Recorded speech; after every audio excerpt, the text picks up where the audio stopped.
Մարզային բժշկական կենտրոնների ֆինանսական ու առողջապահական գործընթացների ցուցանիշները կվերահսկվեն առողջապահության նախարարության կողմից։ Այս մասին լրագրողների հետ զրույցում նշում է առողջապահության նախարար Անահիտ Ավանեսյանը։ Մեր, ինչպես ասեցի, հավաքագրված տեղեկատվության եւ արված վերլուծությունների հիման վրա մենք պիտի գնանք այս կենտրոնների կառավարման միասնականությանը։ Սա վերաբերում է նրան, որ վարչական, կառավարչական, ֆինանսական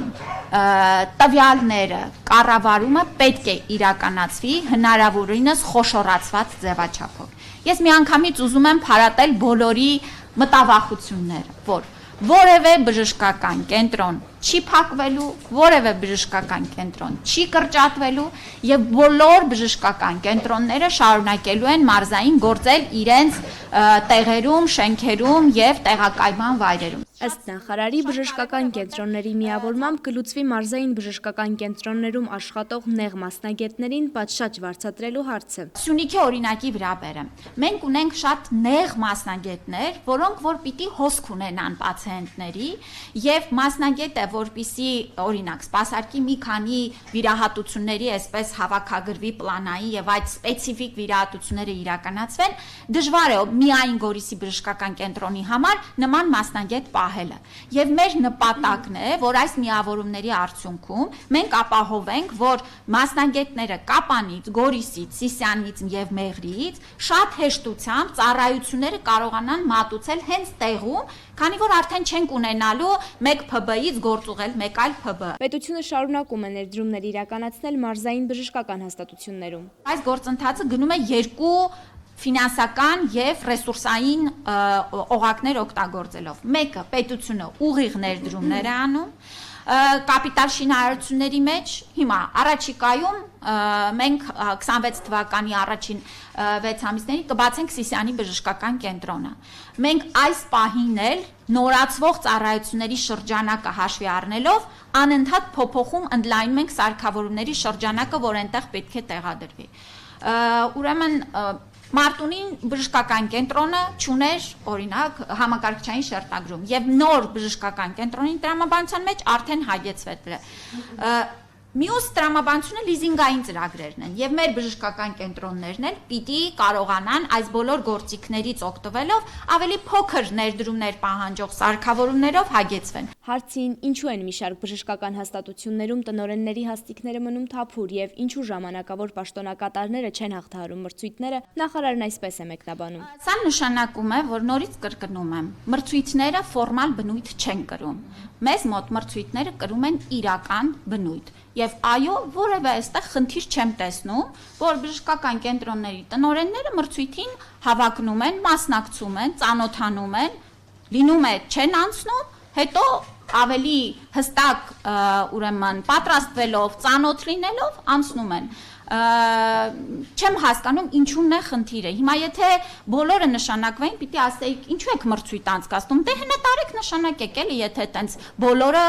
մրցույթները անցնում են։ Այլ հակառակը, սա վկայում է, որ այստեղ բոլոր գործընթացները իրական են, ոչ թե ֆորմալ։ 2026 թվականից նախարարությունը նախատեսում է ներդնել համապարփակ առողջապահության նոր համակարգ։ Վերջինիս ֆինանսական հատվածն արդեն կառավարությամբ հաստատված է։ Նախարարը ներկայացնում է, թե ովքեր են համարվում ծրագրի շահառուներ։ Եվ մենք սկսում ենք 2026 թվականից ներառելով բնակչության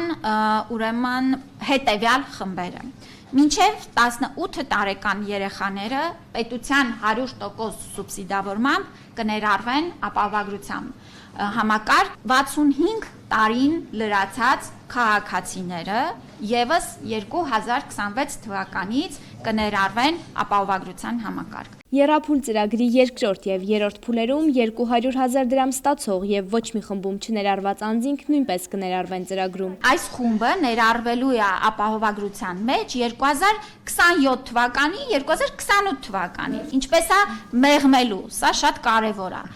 Մեր ուրեմն օրենսդրական փաթեթի մեջ դուք կտեսնեք, որ ներառվել է զինապահ